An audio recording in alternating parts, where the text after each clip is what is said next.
When you strike, when you have the best hand, you win.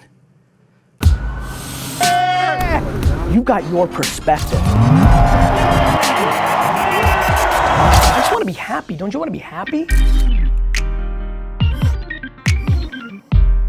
I'm not going to give him any much more of an introduction than that, but please put your hands together for the one and only DailyVee.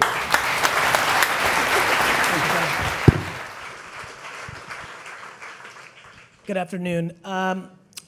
So super flattered to be here, and when I got a little context and got to look at who's in the audience, I really kind of pivoted. So to be very frank, I'd like to convert quite a bit of this to Q&A because I feel like a stunning majority of this room could also be up here and be speaking. So I'm gonna lay down some context, some things I'm seeing, some things that I think are accepted and not accepted in our collective industries, and then hopefully we can go into some Q&A, because back to practitionership, I think me sitting up here and pontificating my points of view on what's going on is cool and fine and dandy, but widely available in many mediums. Us getting to kind of get into the details underneath that, I think is far more valuable, and so I'm excited to do that. So thanks for having me. So look, I think the most important thing for me is this word attention being a topic is very exciting to me, because I realized as even a very young boy who was very entrepreneurial, attention is the thing I've always been chasing.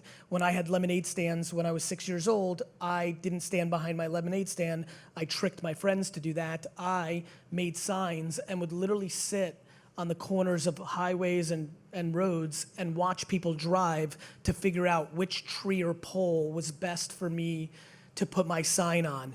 And when I realized that like 4 years ago, actually in some sort of Q&A session, I was like, shit, I've been doing this my whole life.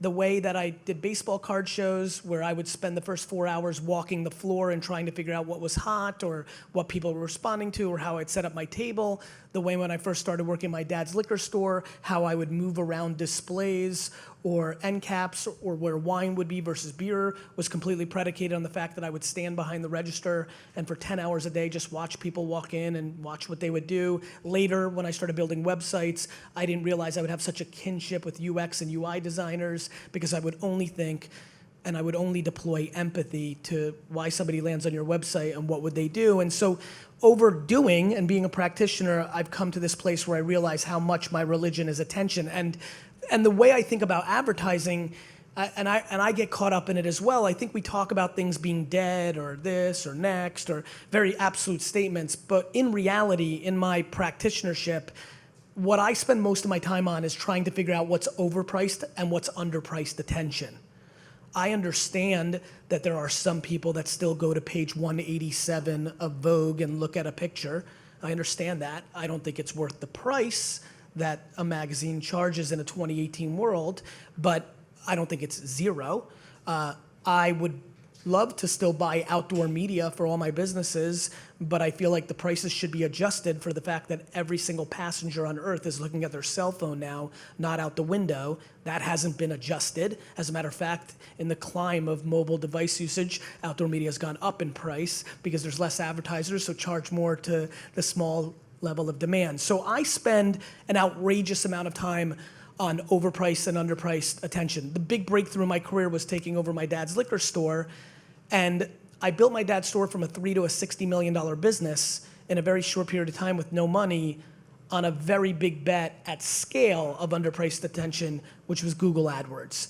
In 2001, I owned the majority of the wine terms in America on Google for 5 to 10 cents a click. Like the floor was 5 cents back then for all the youngsters in here. And so, you know, really the great regret of my life, the reason I'm the Pied Piper in a lot of ways for Facebook and Instagram in a lot of ways, and soon I won't once this pricing gets corrected, is predicated on my great regret of not growing my dad's business from a $3 to a $200 million business, because what I should have done was spent a lot more money on Google AdWords, but I was young and inexperienced and didn't understand the moment. And so I spent too much money on direct mail, TV, outdoor, newspaper, which at the time, in 1998, was actually properly priced in a lot of ways. I was doing quite well with my direct mail and print. It was just that I was doing remarkable on owning the word Pinot Noir for 5 cents a click. It took me a long time to realize what actually happened, which is why for the people that have followed me making content online, I was quite quiet in 2012, 13, 14, 15 in comparison to maybe 09 to 12 and definitely to the way I am today. That reason is because there was nothing out there that I was so remarkably compelled to yell about and try to be historically correct, because nothing was so remarkably underpriced with the level of scale that it returned. The reason I've been so passionate over the last 3 to 4 years on Facebook advertising and Instagram advertising is I am flabbergasted that we are having this conversation and Facebook Inc. is having this issue of not being able to communicate to the biggest brands in the world, and specifically to the biggest brands in the world, how obnoxious this arbitrage is right now.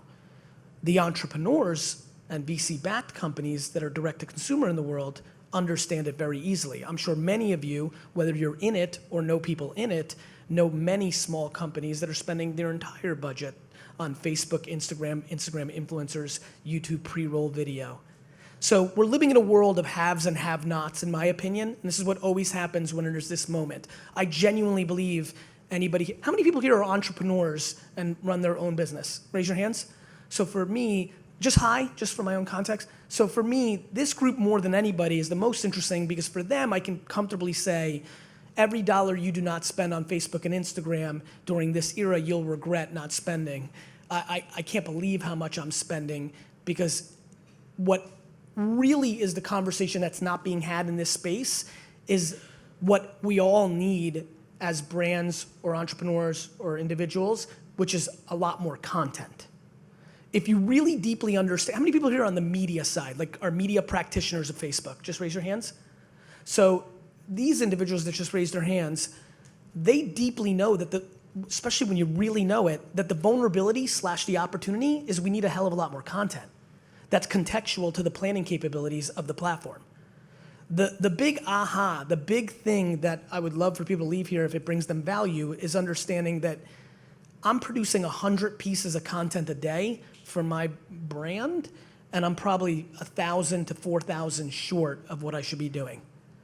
Meanwhile, we have the biggest brands in the world that are putting out 4 pieces of content on the platform for the year, because we're interpreting an old world into a new mechanic. I failed almost all my classes, but one class that I got A's and B's in consistently was history, and it's really interesting how that's played out in my career. I would implore all of you, if you really want to get an input to what I think is happening here, if this conversation evolves in the next hour and it's valuable, I would implore you to watch the first 100 commercials made for television. The first 100 commercials made for television, which you can widely find on YouTube, were radio ads. They were somebody holding up something or an image, and then a man read a script, and so a radio ad was put and made into a television commercial, because we as a creative advertising field in the industry and the businesses hadn't figured out what the television commercial was. To me, the most interesting thing is in 2018, I think most of us agree, we've all accepted that taking a television commercial and putting it in your Facebook feed or YouTube, that doesn't work. I think we all kind of got there. But there is a far bigger 301 to that 101 point of view that needs to be talked about, which is, okay, but what does? While we're at the commercial shoot, let's shoot some collateral and use that for Facebook, is also a very 101 point of view. If anybody is producing TVC and not producing a hell of a lot more content while they're there, they're already disproportionately behind the reality of the things that we should be doing. Way more importantly to me is, should it be interpreting that spot, or should we be changing out actors and actresses that demographically would be able to be powerful to the people consuming it? Should we be bringing other products and things there that allow us to shoot completely different things? I think we have a very weak creative conversation around the new channels, because I think we come with a perspective from the old world. And so I am fascinated that people even have this debate. How many people here have bought something on Wish, the shopping app? Raise your hands. Raise it high. Own it, don't be scared.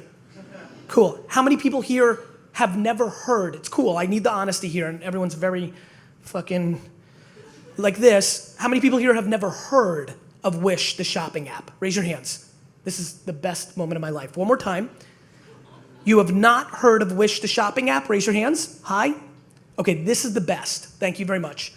Wish, depending on who you listen to, because it's a private kind of thing, company, is doing anywhere between $3 to $6 billion in revenue.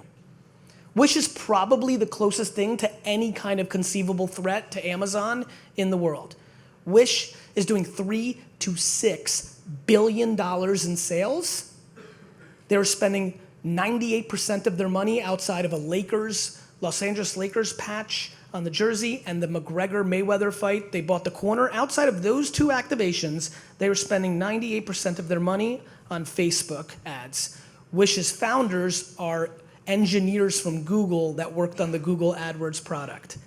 Wish is doing $3 to $6 billion in sales, and more than half of this room, not some fucking random 100 people on the street in London, this room, more than half of the people don't even know what it is.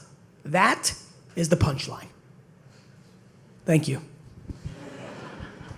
I think why it's the punchline for me is I have empathy to why that is. One of the biggest mistakes that people make is they make decisions in a focus group of one. I have never made a business decision in my life based on my own behavior. That is laughable, stupid, and just naive at best, and ideologically kind of like, it's not a good idea. And so I'm fascinated by how many people go into rooms and say, Gary, you're right, my 14-year-old daughter uses Instagram. Great, John. This is not about you or your 3 friends or your 17-year-old niece or like what your grandma did yesterday. This is fucking data at scale. This is black and white happened. This is not happening. This isn't coming. 90+% of the Fortune 500 CPG brands are declining in market share. In their marketing behavior, 80% of their spend is either on television or programmatic digital, which is digital 2006. This is not confusing. Meanwhile, Gymshark and Fashion Nova and Lola and Movement watches are going from 0 to 25, 50, 100, 500 million dollars in sales on 100% spend on influencer, Facebook, and Instagram. This is not subjective debate like if a video is funny. This is what's happening in the business world. Now, just as an observation, because it's funny to say, Facebook has done an unbelievably poor job in showcasing the people that use the platform properly in chasing the BMWs and McDonald's and Porsches and GEs of the world. Companies that blindly work on things that have nothing to do, back to the prior presentation, with actual business, but this entire industry that I've come to love trades on either subjective ego opinions or complete horseshit metrics. Included in horseshit metrics are things like data logic. The way that I sold Facebook finally to corporate America because they finally found a report that they liked, even though the ROAS on every report of Datalogix is so phenomenal, yet the business did not grow. Datalogix is Facebook's version of Nielsen's and Millward Brown and internal MMMs that don't take inputs from Facebook and all the other currency that people are trading on that has nothing to do with the actual business. I'm fascinated by this because it is not very difficult to do an A/B test that does a holdout cluster that can prove to Nestle's if their ads on Facebook versus their ads on television are driving sales at Tesco or Sainsbury or Walmart. You can do it if you actually cared to do it. This is a remarkably interesting time. I want to remind this very smart room that the #1 advertiser on Google during the 5 to 7 golden years of it being massively underpriced attention was a company called Amazon. When you strike, when you have the best hand, you win. I am fascinated by the lack of conversation around what happens when you actually break down your potential customer into 20 to 50 to 100 meaningful segmentations, both demographically and psychographically. You know that's who you're gonna reach, and then you start creating creative that has a far high likelihood to address a reaction from that individual. The fact that the current industry of marketing has creative agencies completely separated from media buying agencies and have no relationship or conversation. The fact that so much of my media department at VaynerMedia were people that worked at Social Code and other FMPs and things of that nature, and they would spend tens of millions of dollars on media and never have one conversation with the creative, let alone the agency that was the media agency of record that was sending the money to the FMPs, taking a VIG on the send and doing nothing along the way. We were just broken. And by the way, as I'm ranting this, so many of your heads are shaking your heads. To my point, more than half of this room could be up here talking. I'm not smart. I'm just not in a position where anyone can fire me. I mean, this is like, if you've, now, some people just aren't in the trenches, right? When I saw the media hands go up, they're in the trenches. They know, Jesus Christ, if I had 2,700 pieces of content that were contextual and copy to support it, I could do damage here. They know that companies are thrilled to pay lower CPMs, which is usually behavior that makes all the creative vanilla and doesn't get anyone to do anything. I don't know. How many people saw The Big Short? Raise your hands. I'm just that dude with the weird eye. This is not smart. This is obvious. If you have a half a brain cell, this is about having the conversation that's actually happening and why it's not happening. That's the more interesting question. Why, when so many people in this room know exactly what's happening and what to do, are they in a position to not do it? That is the far more interesting question. The debate of whether Facebook and Instagram works, or influencers work, or pre-roll YouTube works, or pre-roll podcasting works, that answer is spend a couple bucks against something that you can clearly see. Like, my favorite thing about the growth of e-commerce is it's gonna eliminate debates. The growth of e-commerce is going to eliminate debates because we're gonna have the feedback loop of the entire funnel and there will be no conversation. People get really sad when they run television to drive people to buy shit on Amazon and they convert that versus what they can do elsewhere for a hell of a lot less money. We've been able, in our industry, to do a lot of bad work because nobody's keeping it accountable.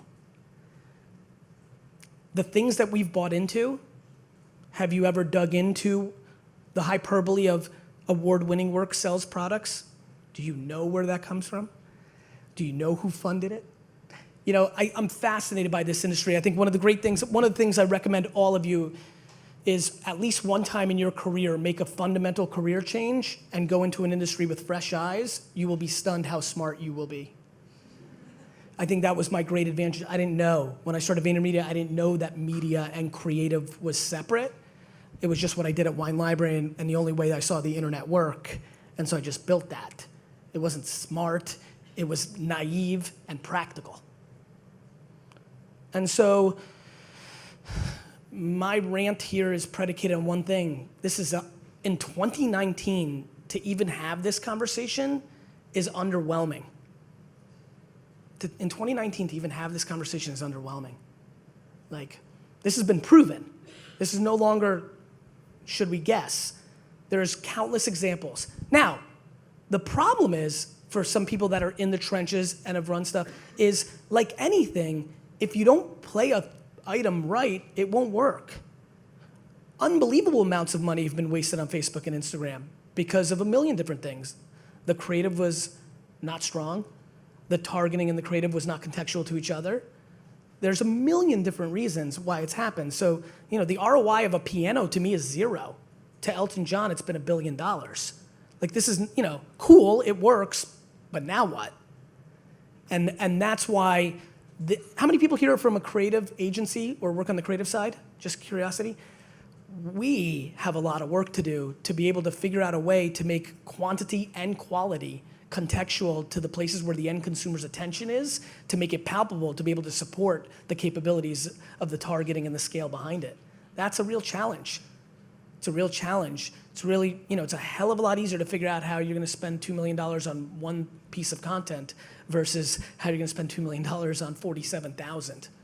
Takes a lot of project management, takes a lot of strategy, takes a lot of humility, takes a lot of things that are just not entrenched into our industry, an industry that, let's not forget, is completely, basically 93% of the agencies, because they're under holding companies, are really CFO-driven machines, which don't really lead to creativity. And that's not bad, I love business. That's just the truth. And so I think it's a really interesting time, and I do think, especially for the entrepreneurs, and I saw your hands go up, like, you will regret every dollar you don't spend, because I sure do about Google 2001 to 2005. And I'm not making that mistake this time. My wife was yelling at me because I'm spending all our money on Facebook and Instagram ads. And I said, baby, don't worry. In 3 years, you're gonna be really happy with me. And because I'm building brand. That's the other thing, that might be a good topic. I think one of the interesting conversations that I'm watching float out is some weird acceptance from the industry of like, okay, yeah, Facebook works for direct response, but it's not good for brand. And that's been really fun for me to watch, because I actually think about it reverse. I think that Facebook knows this, my points of view on Facebook's best practices creatively is something I fundamentally disagree with, because I think it panders to reporting and things of that nature. But back to the creatives in the room, like, you want to win creatively, make something that's good. Like, make something people want to watch. Like, you can't imagine what happens when you make a piece of video content that's really good, that people watch for 2 minutes and 9 seconds, all the way through, or 50% of the way through, and then you remarket them with a call to action. You can't imagine. You want to really believe in marketing? Do that. You want to really believe in how marketing works? Let me give you the quickest way you can feel really good at putting your head on a pillow and saying, yeah, this shit actually works. Make a great fucking video, target it properly, get hundreds of thousands of people to see quite a bit of it, and then remarket them for a call to action and watch how many convert. You'll believe in marketing for the rest of your life. It works. It's just that nobody's natively building for that. This place is an afterthought to the biggest brands in the world. Let's not get it confused. If you're Dr. Pepper or BM, this is afterthought. First is the strategy and the creative pillar, which is super fun. By the way, the most fun thing with Naive Eyes is realizing every brand's tagline is the same. You know, we're aspiring the next generation. Or like, Coke, drink it. Like, it's all vanilla. It has to be vanilla, because it used to be one thing on one channel at scale. It completely eliminates all the opportunity we have. Every brand should have 20 to 40 to 70 meaningful segmentations, and producing content at scale against those segmentations, and delivering that through underpriced media places like Facebook and Instagram, pre-roll YouTube, pre-roll podcasts, and other places of such. That's how I think about attention.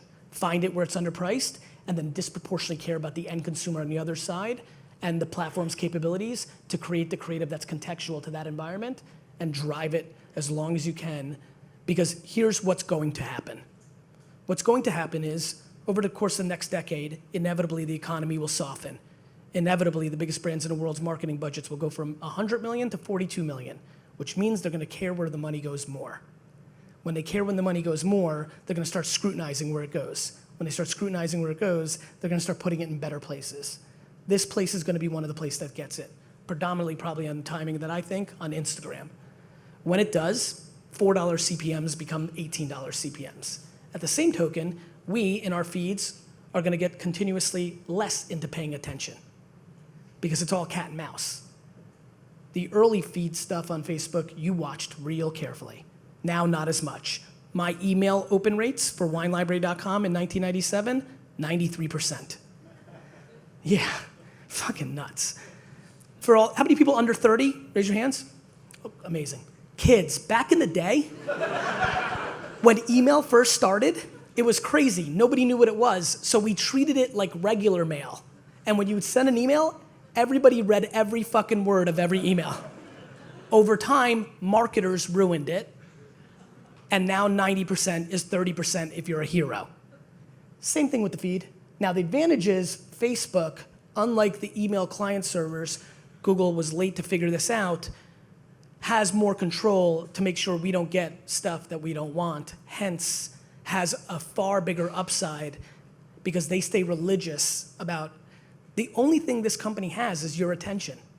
I love when people are like, Facebook, I'm like, the only asset is the end consumer's attention. Thus, they have to pander to the reactions and actions of the end consumer's attention. It's their only currency. You don't go to News Corp or CNN or BBC and try to give them money and they're like, no. You can here. They won't spend it all or the way you want it, or they'll make it too expensive for you to not want it, because they only value the end consumer's attention. Taking advantage of that during this golden era, I think, is one of the biggest opportunities in the marketplace. And so my big thing is this. I bucket it into two groups of people right now. One, the people that work at companies and what they spend their money on, versus two, the people that have to feed their families with the business's success and what they spend their money on. And when you go look at the people that work at corporations and spend money on the media side and creative and what they're buying, and then you go look at entrepreneurs who have to put food on their table and what they're spending their money on, that will give you the biggest indication of what I think is going on today. And by the way, I want to make this perfectly clear, that doesn't mean a CMO or a head of media at an agency is a bad person, stupid, or wrong. It means that's the game they're playing. Of course, if you're a CMO of a company that's internal MMM, doesn't score social, but overscores TV, you're gonna allocate those dollars because your bonus is predicated on hitting your numbers, and you've gotta buy a second car for your daughter. Humans are why very, very, very big businesses go out of business. And so I'm super pumped because a ton of huge businesses are about to go out of business. And not because I want that carnage, because I love the merit of the market. I love the merit of the market. When I lose, when bad things happen to me, I'm happy because it means I deserved it. Because I can't be excited about the good things without accepting the bad things. And I think that we are going to see absolute carnage over the next 30 years because of how much money is being thrown directly in the trash in yesterday versus how much money should be spent on today. This is not tomorrow for me. I would love to come back here next year and shit all over Facebook and Instagram. If the prices go up, they'll be pumped because that means a lot more money came into the system, and that means it became properly and/or overpriced.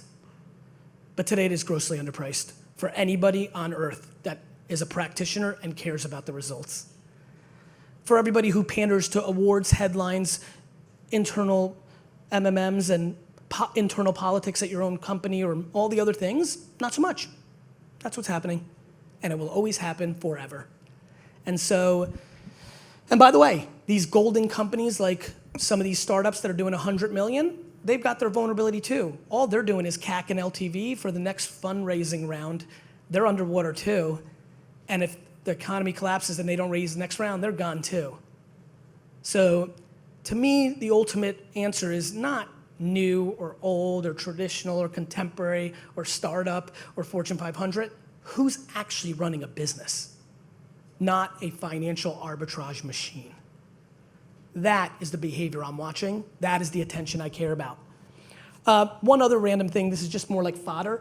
It is scary how underpriced influencer marketing is if you deeply understand it, mainly because humans don't know how to price themselves. Some are completely out of their mind and want $20,000 a post when they're worth $300 in media, and they bought their fans, and you can tell. I love these fuckers with 4 million followers on Instagram with like 9 likes. Like, we know what you're doing, dick. But on the flip side, boy, the long tail of influencer marketing is fascinating. Getting 1,000 different people. Now, it's a lot of hand-to-hand combat. It's a lot of non-working media dollars to get it done. But in net efficiency to the business result you're looking for, it's super real. So that's it. I don't think a single human being on earth watches a television commercial. I really don't. I think it's $80 billion in a system that has to go somewhere. It's 2019. It's time that people start acting like it. And I think that it's taken me a long time to figure out why people don't. Now that I know, I have empathy for it. I understand it. Doesn't mean it's right. And so I'm excited to watch this all play out. And I'd love to open this up to Q&A. Thank you.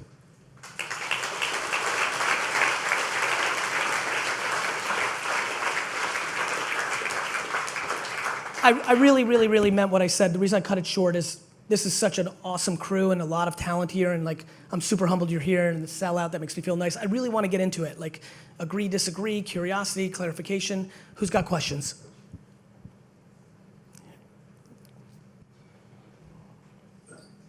How are you? Hi, Hi, good. What's your name? Debbie. Debbie. So the constant debate we have at work Yes. is what should frequency strategy be? Can you bombard people too much? Do they really get annoyed? Do they even remember your ads when they see it 20 times? What's your opinion? So I think it comes down to it comes down to what you're bombarding them with. Can the New York Jets bombard me too much? Absolutely not. Bombard away, right? Can Milky Way candy bars bombard me too much? They sure can, because I don't really like it or consider it. But if their creative is clever or utilitarian or interesting, what about, more importantly, if they gave me 4 different creative instead of 1? This question is predicated on the lack of the thing that I think people need to fill, which is more creative, right? I think you'd have, one could argue, and my team argues about this all the time too, do we just run the 13 videos that have been proven to resonate with people in perpetuity? Or do I keep creating new stuff, and what's the cadence? The answer is there's a level of both to the result. I think it's a really bad idea to keep showing people shit that they don't want. So that is for sure. That being said, there's also a conversation that should be had in our industry, which is difficult because of the technology advancements of potential reach and actual reach. Potential consumption and actual consumption. Meaning, I would also argue you can run that same Milky Way ad to me 4 times. I just might not see it the first 3 times, even though it's registered as a view. But the 4th I may. You see where I'm going? So I think this is why we desperately have to tie this whole world into, if Milky Way was testing how it was doing in Dublin at C stores over a 1-month period, you'd get far better answers than philosophical debate. In all those hours of the philosophical debate, if my company actually spent the right amount of time in the meetings that we should be spending, I'd have 400 less employees. We're in meetings debating dumb shit 24/7 in this industry. If we took half that time and did it into doing and testing and tasting, we'd all be much further along. So, questions? Back there? Oh, okay, cool. You wanna go here first? Let's go ladies first. We'll get you next, mate.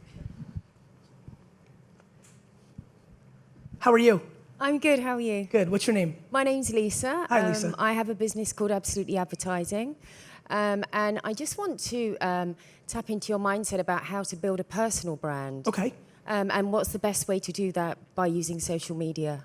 So I think a couple things, and you may want to hold the mic because we may go back and forth here a little bit. I think the best way to build any brand is deeply, deeply into truths and authenticity, right? So when I started putting out content, for example, I curse on stage. If you go look at my 2007 videos on YouTube, I get murdered in the comment section for cursing, right? Far less acceptable 11 years ago than it is today, for whatever reason.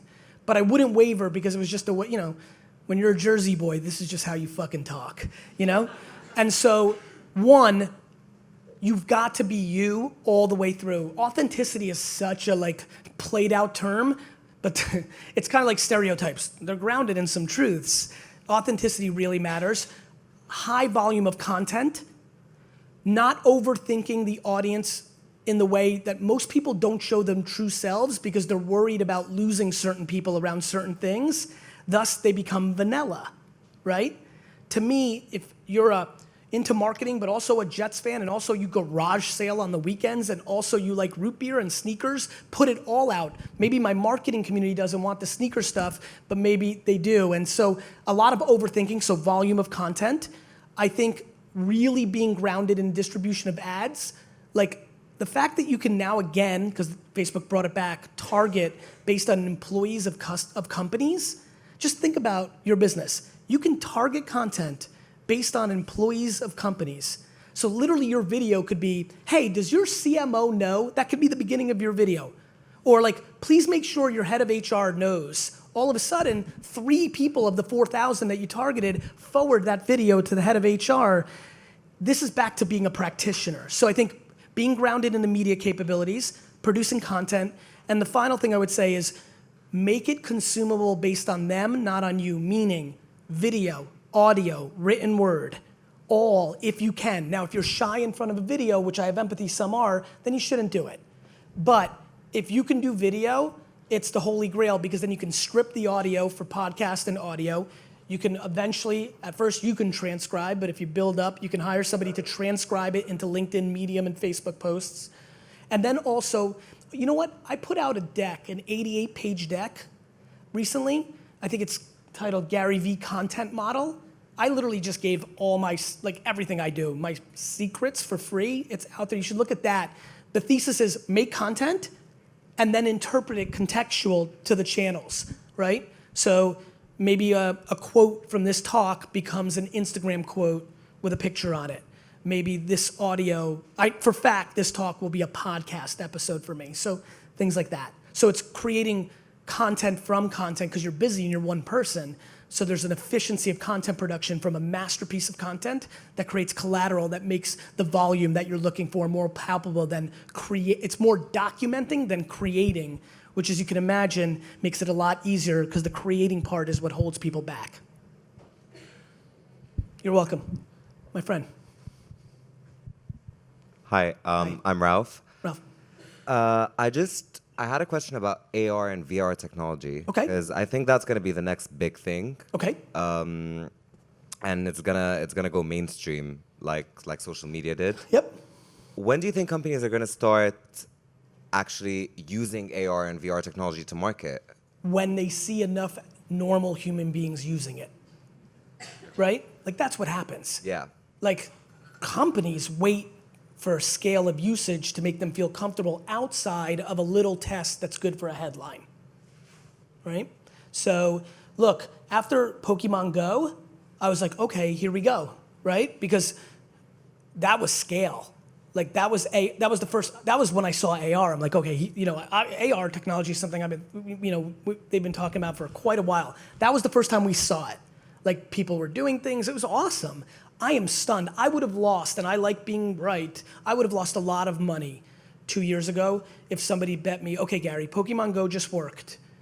I want to bet you that there won't be a single zero, not another significant app in AR to hit top 100 status consistently in the App Store for the next 2 years. I would have bet the farm there'd be 3, because I thought on the back of Pokemon Go that Lucas and Marvel and just anybody who had great IP would create great infrastructure and create something that we would all get suckered into, Lord of the Rings, like all of it. I'm stunned that we're here heading into 2019 and I don't have another thing to point to at 50, 20, 100 million users in AR, right? So I think that clearly that technology is going to be incredible. Blockchain and VR are the two platforms that you can see that could take the internet out, the way the internet took the real world out, which means a piece of. I don't know when it's gonna happen, because timing is always the hardest part of these. I agree with you, the technology is super compelling, but I'm sure if we had a beer, we'd be surprised that there hasn't been anything on the back of Pokemon Go. If you really think about it, it's stunning at scale. There's a ton of apps. I mean, humans using it. They'll start really using it once they see it. Bro, the big 5,000 biggest companies in the world are grossly underspending on social media. We're 9 years into this thing.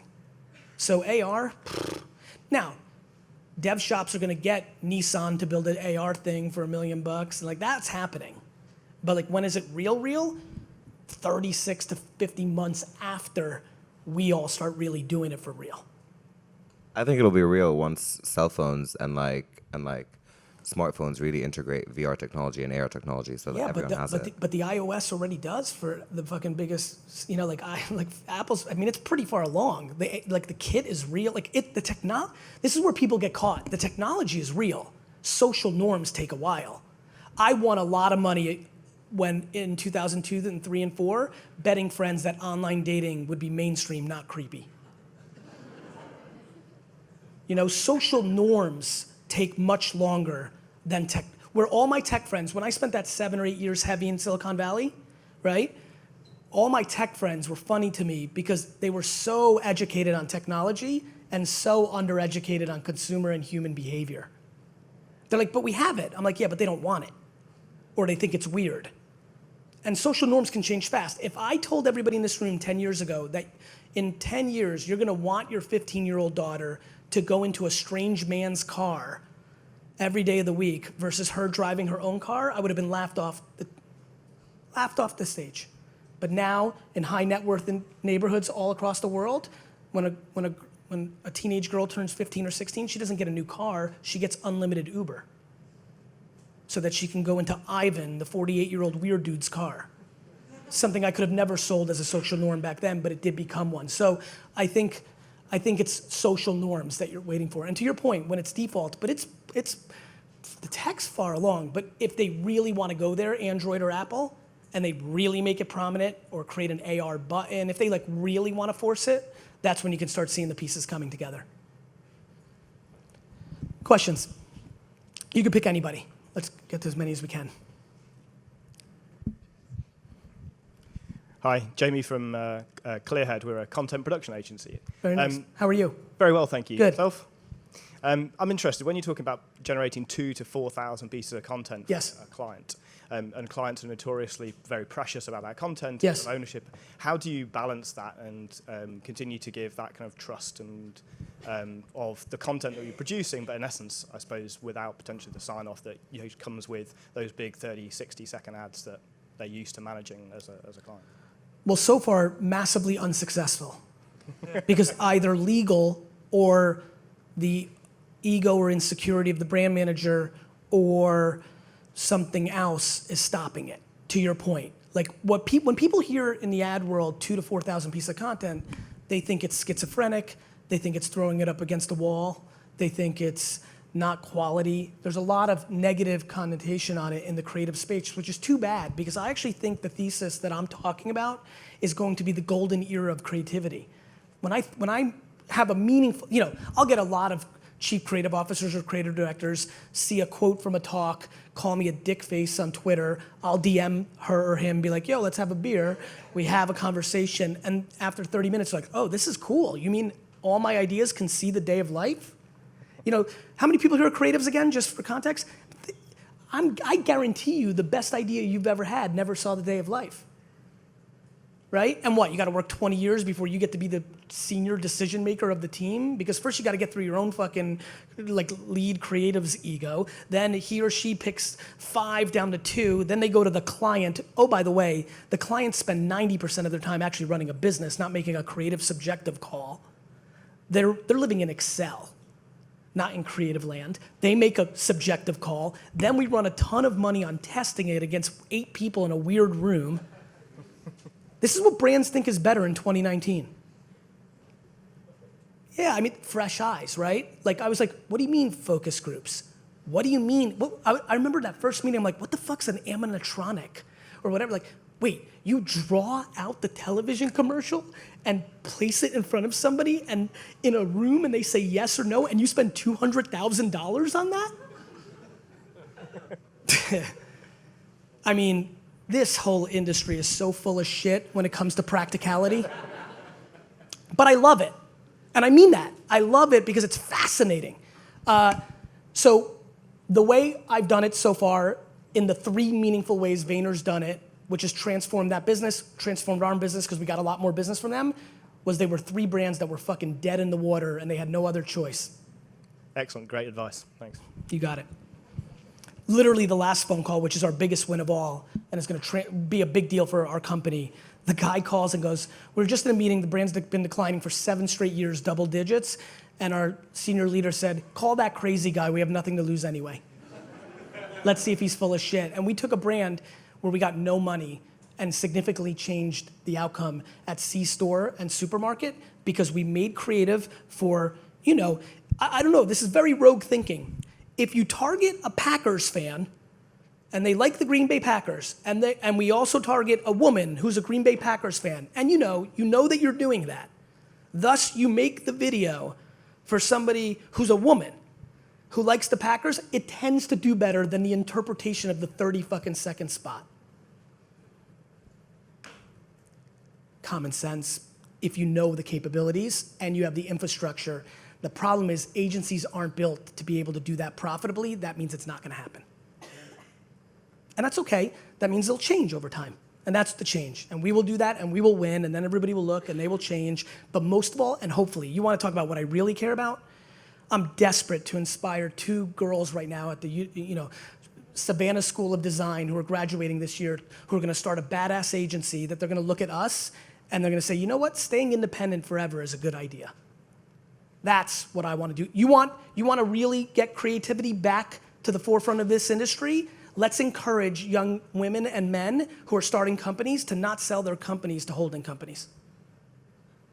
The way I'm planning on encouraging it is to live it and show it that it can be done. Then it will get interesting.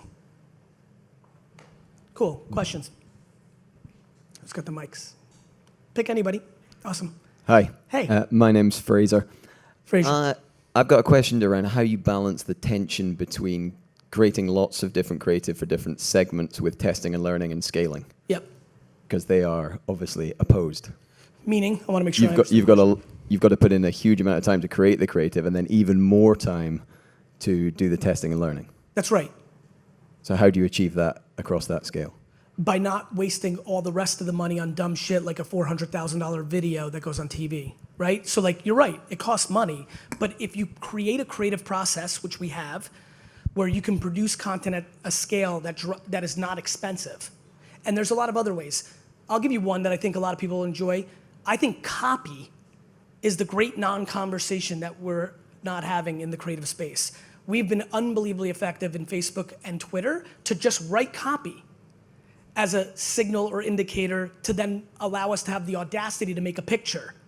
Then the picture does well. Again, signals like sales sometimes, or maybe, and we don't just rely on it, engagement metrics, that's just an indicator, not it's been successful, because if that was the case, I would put babies and puppies in every post.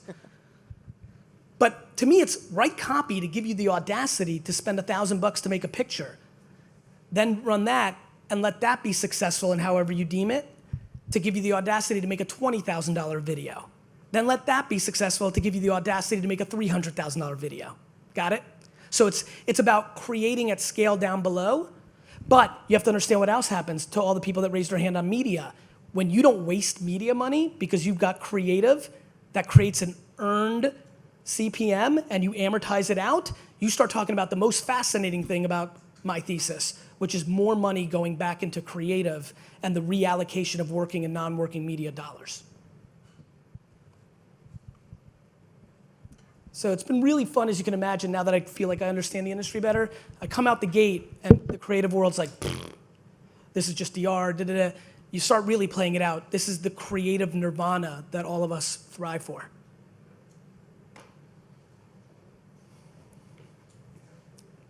That's it? I could squeeze 3 more minutes. Okay, yeah, cool. Let's get the last question then, guys. Where are we going? Who's got the mic? Who's got the mics? Oh, here we go. Awesome. Thank you. That went quick. I'll be quick. Hi. Hi, Gary. My name's Miney. I just wanted to ask you, what does women's health and fitness mean to you? Women's health and fitness? To me personally, Yes. I would prefer it for everyone. Perfect. The context is I wanted to capture the attention of all the women in this audience. I run a women's health and fitness Instagram account and Facebook movement. Yes. I just wanted you to all know that. It's called She Can Move It. Thank you. Did you hack the crowd? Yes, I did hack I love you. Thank you guys. Thank you for having me. Have a great day. So I wanted to pick up on a lot of the things you Please. talked about. Really interesting talk. You seem particularly frustrated in marketing decisions. You'd say, stop me if I'm wrong, but you would say that you'd spend all your money on Facebook and Instagram if you were a marketer. And would that apply, are you really saying that applies to even the biggest FMCG companies in the world's biggest advertisers? Yeah, and look, I think that for the biggest advertisers, I have empathy for many other behaviors, but it is the analogy and needs the context, so it's not hyperbolized, that when something is grossly underpriced, if every English, I'll give you the analogy, if every English Premier League team reached out to RBS Bank right now and said, you know what, even though we've been getting $15 million a year sponsorships for our stadiums, we like you. And we all want to offer you 8-year deals at $1 million a year. I think it's probably a good idea for RBS to buy them all. That's where my mind goes with Facebook. I don't think people understand the arbitrage. It's not that television and outdoor and direct mail is zero or dead. Not at all. It's that most of those things are overpriced. This other thing is underpriced. That means it needs its proper allocation. In today's world, if you are a massive company in the UK market, between Instagram and Facebook, you are getting to a shocking amount of people at a very low cost. But meanwhile, they want to deck out a double-decker bus for awareness, you know? So I would say this, nobody is allocating the appropriate amount of money to Facebook and Instagram, given how underpriced it is.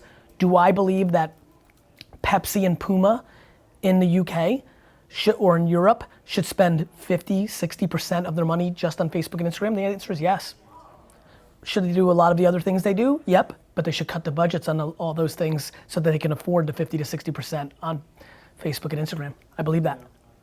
I mean, it's really interesting, but in the context of the creative side of it, you've talked a lot about, how you don't understand why some of these big marketing campaigns, why they aren't doing more iterations of the same central creative idea. Oh, I know why. Why aren't they doing more targeting? I know why. It's not in the margin for the media or creative agency. But I don't know why Coke is not pushing back. But to take one step back, please. There clearly needs to be a central creative idea, does there not? And you will still need to have a creative agency or an integrated agency, whatever you want to call it. You need to have creative but I think you'll creating that. Yeah, but I think you'll appreciate this. That's not what's happening. Even in the traditional world. There's a TVC, but Coca-Cola what is Coca-Cola doing sponsoring a NASCAR car and putting their logo on it and not tying it into their TVC? So yes, has the marketing world worked where Coca-Cola creates the polar bears and they go on television and billboards and collateral in stores? I understand. I do not believe that's right in 2019 because guess what? Me and Omar don't give a fuck about polar bears, but we may love video games and maybe they should do a Call of Duty or Fortnite integration too. Cause they do. That's the great farce. They do a ton of other little things and different things. Okay. I'm interested, you said right at the end of the talk, you don't believe that anybody watches a TV ad. That's right. Slightly hyperbolic, I think. Some Yes. people still do watch TV in But this day and age. No, people watch TV. But there's a big drop off to then say TV commercial. Because I believe that a staggering amount of people, if they even see a commercial in a world of Netflix and Amazon Prime, if they even see one, when it goes to commercial, they go here. I believe that. I'm interested to know, what's the last TV ad you remember seeing?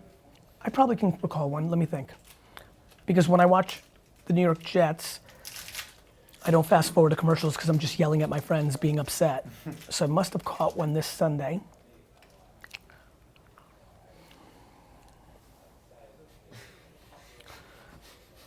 Here's the good news though, and I think this is important to say because this is not to me about digital or traditional.